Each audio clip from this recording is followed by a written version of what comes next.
Nas ini adalah bagian dari pernyataan Tuhan dan juga pembaruan janji Tuhan bahwa Tuhan tidak pernah melupakan Israel, bahwa Tuhan akan tetap memelihara umat pilihannya itu. Lalu kita bertanya, kalau begitu, apakah mereka masih tetap umat pilihan Tuhan? Apakah mereka juga nanti akan diselamatkan oleh Tuhan, padahal mereka tidak percaya kepada Yesus sebagai Tuhan dan Juru Selamat? Rasul Paulus dalam suratnya ke jemaat Roma mengatakan, di balik penolakan mereka itu ada blessing in disguise, berkat yang terselubung, yaitu bahwa penolakan mereka membuat Injil diberitakan ke bangsa-bangsa lain, ke seluruh dunia, walaupun tidak disebut di surat Roma. Kita pahami juga termasuk ke Indonesia. Dan Rasul Paulus yakin pada akhirnya nanti entah kapan Israel juga akan mengakui Yesus sebagai Tuhan dan Juru Selamat mereka. Tapi kita tidak tahu. Karena itulah Rasul Paulus mengatakan ini semua adalah rahasia yang Tuhan saja yang tahu. Sungguh tak terselidiki keputusan Tuhan dan sungguh tak terselami jalan-jalannya. Jadi Tuhan saja yang tahu bagaimana nanti akhir dari nasib umat pilihannya itu. Nah, kita sekarang sebagai orang Kristen bisa bertanya, posisi kita di mana?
Berbagai keadaan yang tidak selalu baik-baik saja, namun juga di tengah rasa syukur kami atas kasih sayang dan pemeliharaan Tuhan, juga atas kesempatan beribadah pada hari yang Tuhan kuduskan ini, di rumah yang Tuhan kuduskan ini.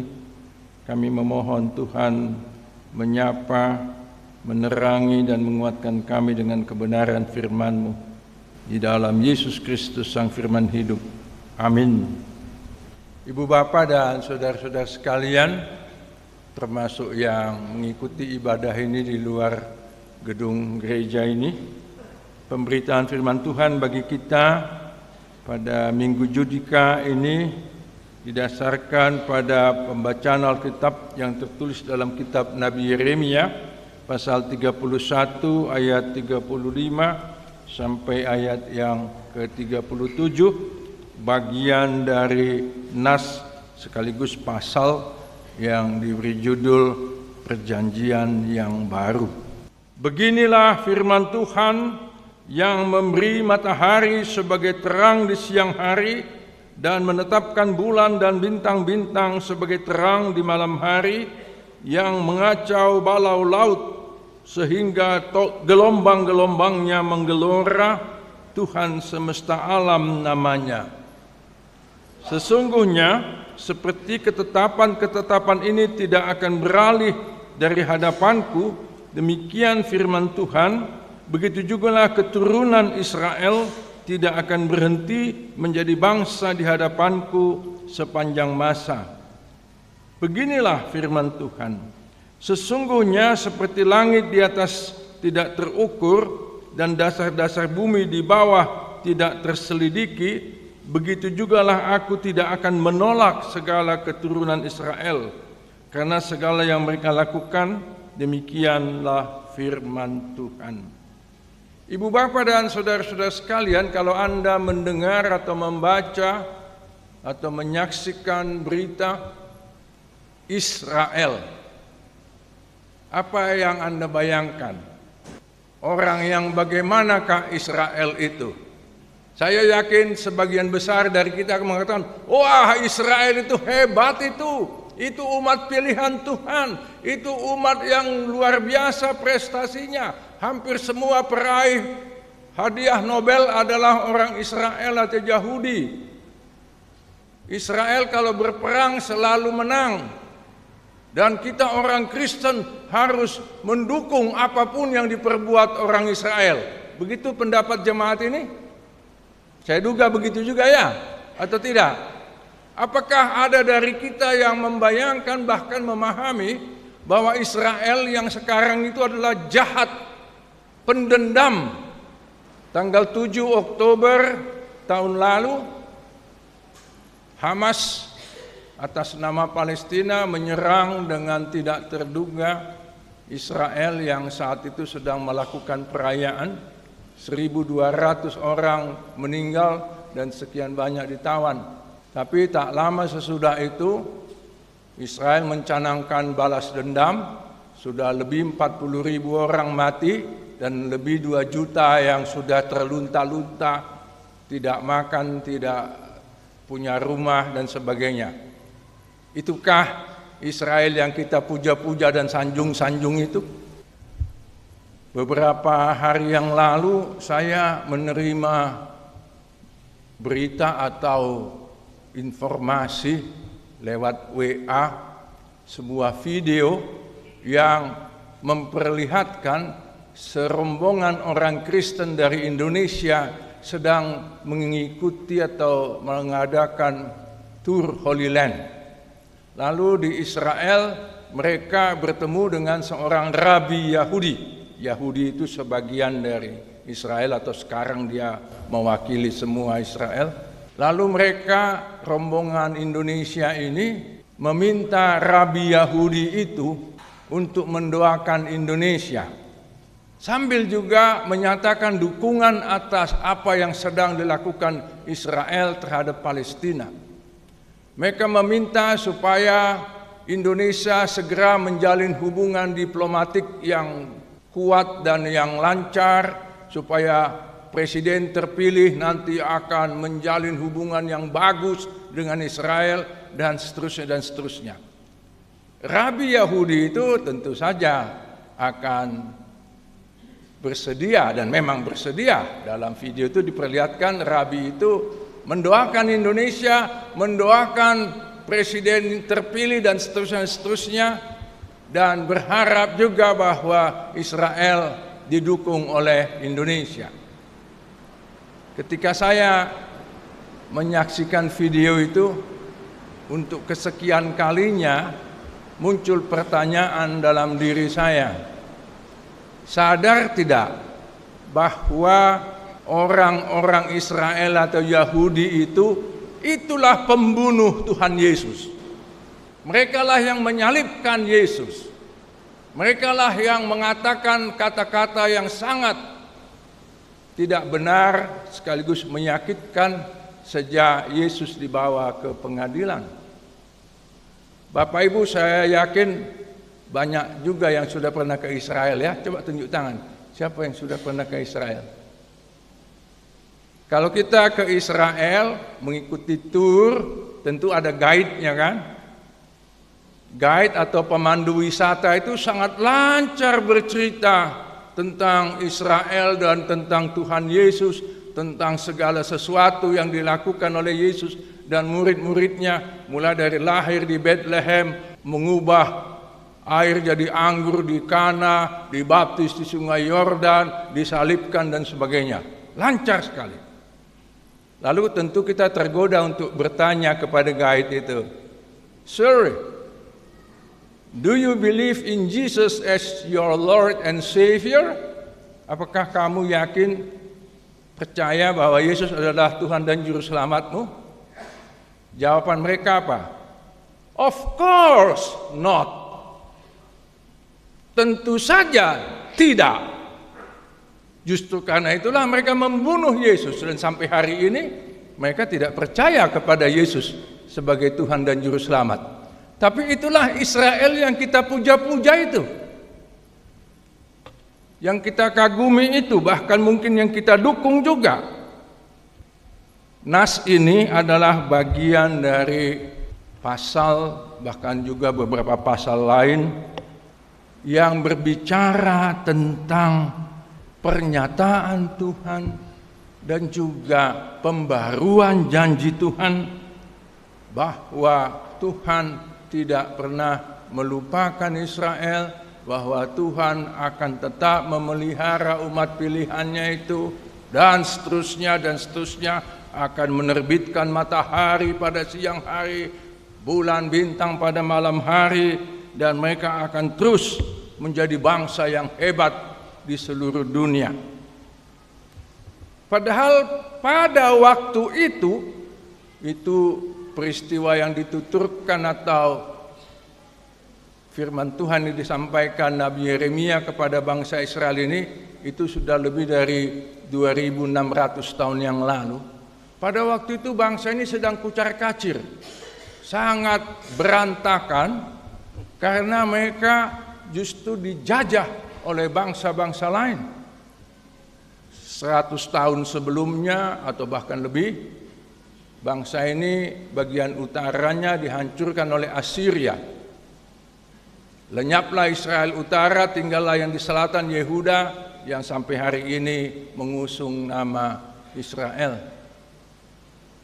Sempat sesudah Assyria menjajah mereka, pulih sebentar, antara lain di bawah kekuasaan raja yang sangat terkenal, saleh dan juga sangat berprestasi. Makanya banyak juga dari orang Kristen yang menggunakan namanya, yaitu Yosia. Dia melakukan reformasi, pembaruan, membawa kembali bangsa itu kepada Tuhan setelah sekian banyak menyimpang dari jalan Tuhan. Tapi tak lama sesudah Yosia wafat, anak-anak pengganti dia justru kembali membawa Israel kepada penyembahan berhala. Di tengah-tengah masa pemerintahan Yosia dan anak-anaknya itulah Yeremia ditugaskan oleh Tuhan bernubuat. Tak lama sesudah Yeremia menyampaikan ini, maka orang Israel dibuang ke Babilonia. Yeremia tidak ikut terbuang, dia tetap tinggal bersama dengan kita-kita lansia, opung-opung yang sudah peot-peot, yang muda-muda dibawa ke negeri Babilonia yang sekarang Irak. Lalu kemudian bangsa itu sangat terpuruk, sementara Yeremia mengungsi ke Mesir dan di sana dia mati.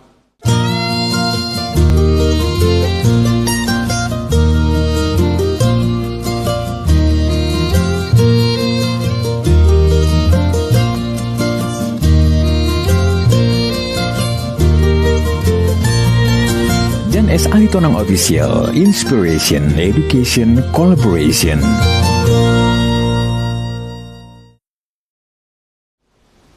Di tengah-tengah situasi buruk seperti itu, Tuhan masih memberikan atau menyampaikan janji pemulihannya. Sekitar 50 sekian tahun atau 60 tahun sesudah mereka dibuang ke Babilonia, mereka sempat kembali sebentar ke tanah airnya, tapi kemudian dikuasai oleh bangsa penjajah berikutnya, yaitu Persia, sekarang Iran. Habis itu Yunani, Mesir, dan kemudian Romawi. Pada waktu Yesus lahir, yang menjajah dan menguasai mereka Romawi.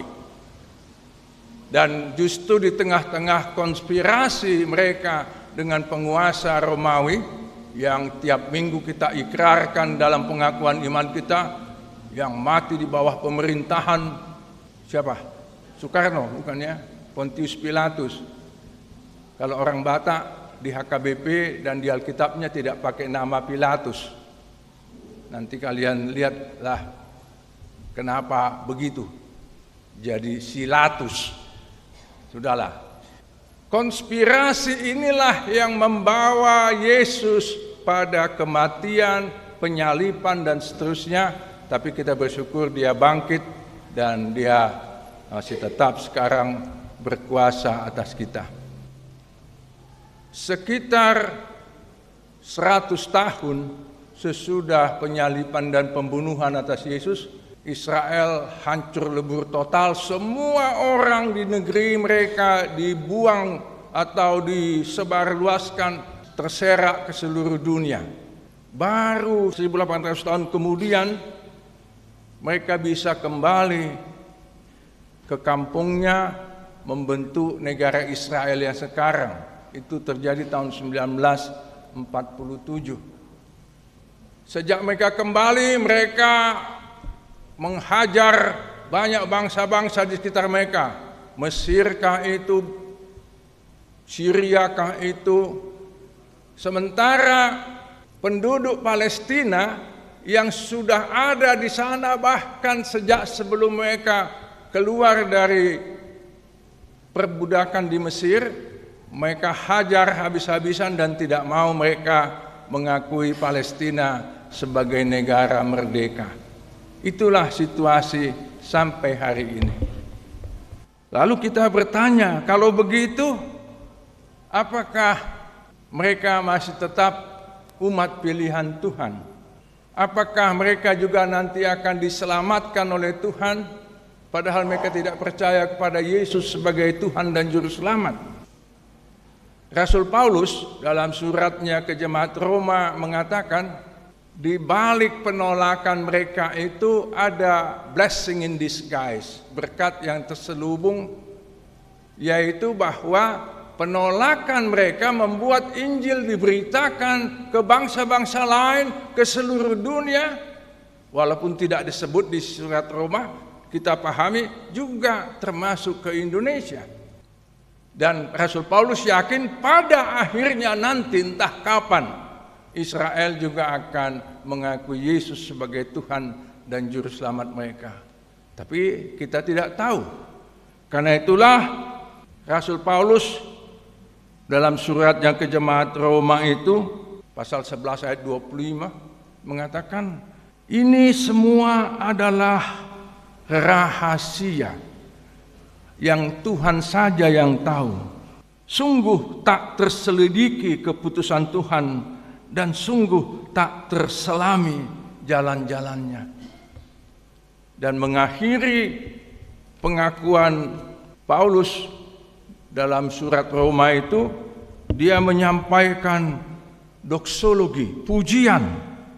Oh, alangkah indahnya kekayaan, hikmat, dan pengetahuan Allah. Dan seterusnya. Kita biasanya waktu Natal ikut juga mengucapkan pajojorhon ayat-ayat ini. Jadi alhasil yang kita bisa katakan adalah Tuhan saja yang tahu bagaimana nanti akhir dari nasib umat pilihannya itu. Nah, kita sekarang sebagai orang Kristen bisa bertanya, posisi kita di mana? Sejak kekristenan lahir, sejak gereja terbentuk di Yerusalem tahun 28 yang lalu, sudah hampir 2000 tahun, orang Kristen memahami bahwa mereka, termasuk kita, adalah Israel baru, Israel rohani, yang tidak terikat lagi kepada negeri atau tanah yang ada di Palestina atau di Kanaan atau dimanapun namanya itu. Kita adalah umat Tuhan yang baru, yang sudah menerima Yesus Kristus sebagai Tuhan dan Juru Selamat kita. Dan karena itu kita boleh tetap ikut berharap Israel yang lama diselamatkan, tapi sebagai Israel baru kita yakin bahwa janji Tuhan yang disampaikan termasuk melalui Yeremia ini adalah juga untuk kita. Tidak usah kita persoalkan bagaimana rencana Tuhan dengan bangsa Israel yang sampai sekarang masih ada itu, urusan Tuhan lah itu. Yang sekarang jadi urusan kita adalah kita sebagai orang Kristen, tapi juga kita sebagai bangsa Indonesia. Apakah bangsa Indonesia ini juga adalah umat pilihan Tuhan yang dikasihi oleh Tuhan? Apakah janji-janji Tuhan juga berlaku bagi bangsa kita yang ajaib ini? Dalam beberapa bulan terakhir ini kita tahu betapa sulitnya situasi kehidupan di negeri ini. Saya membaca sebuah artikel di harian Kompas pada hari Rabu 6 Maret yang lalu yang berjudul Ambruknya Keadapan Publik Kita. Ini ditulis oleh seorang dosen Sekolah Tinggi Filsafat Driakara, sekolahnya Katolik itu, yang memperlihatkan atau menggambarkan betapa buruknya keadaan bangsa ini sekarang. Lalu kita mau katakan apa tentang semua ini? Apakah Tuhan tetap mengasihi kita, merahmati kita sebagaimana dinyatakan dalam pembukaan Undang-Undang Dasar 1945? Itu juga kita percayakan saja pada Tuhan, tapi kita boleh yakin bahwa janji Tuhan kepada umatnya, dan itu juga berarti kepada kita, akan dipenuhinya, dan kita akan mengalami juga betapa indahnya, betapa tak terselidikinya, betapa kayanya, betapa dalam dan tingginya hikmat Tuhan. Inilah yang boleh kita tetap pegang, yakini di tengah kehidupan pribadi kita, rumah tangga kita, jemaat kita, bahwa di tengah-tengah macam-macam kekusutan yang terjadi di dunia ini, termasuk di negeri kita ini, kita tetap dipelihara Tuhan dan dirahmatinya, dan kepada kita berlaku juga janji pemulihan dan penyertaan Tuhan. Amin. Terima kasih Tuhan untuk pernyataan-Mu yang kami yakini tidak hanya berlaku bagi umat Israel pada masa lalu, tapi juga bagi kami pada masa kini. Biarlah pernyataan-Mu, janji-Mu, dan juga penyertaan-Mu berlaku bagi kami ketika kami, Tuhan, izinkan melanjutkan kehidupan di dunia yang Tuhan kasihi ini. Melengkapi doa syafaat kami mau secara khusus berdoa bagi para perawat di seluruh dunia termasuk di Indonesia ketika hari ini Minggu 17 Maret kami memperingati dan merayakan Hari Perawat Sedunia. Banyak di antara putri-putrimu, bahkan putra juga yang jadi perawat di negeri ini, termasuk saudara-saudara kami yang ada di jemaat ini. Biarlah mereka sungguh-sungguh menjadi perpanjangan tangan Tuhan, mengulurkan cinta kasih, pelayanan, perawatan yang terbaik yang Tuhan telah percayakan kepada mereka. Dalam Tuhan Yesus Kristus kami bersyukur dan bermohon. Amin.